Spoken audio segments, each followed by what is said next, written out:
নওপাড়া সুনামধন্য ব্যবসায়ী নওপাড়া গ্রুপের অফিস এবং বাসভবনের পেট্রোল বোমা হামলার প্রতিবাদে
আমরা ঐক্যবদ্ধ আছি।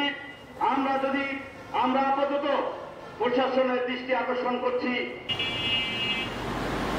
বিক্ষোভের প্রতিবাদে গত রবিবার কর্মসূচি ঘোষণা করা হয়েছিল। প্রশাসনকে বলা হয়েছিল আগামী 48 ঘন্টার মধ্যে যদি সন্ত্রাসীদের গ্রেফতার না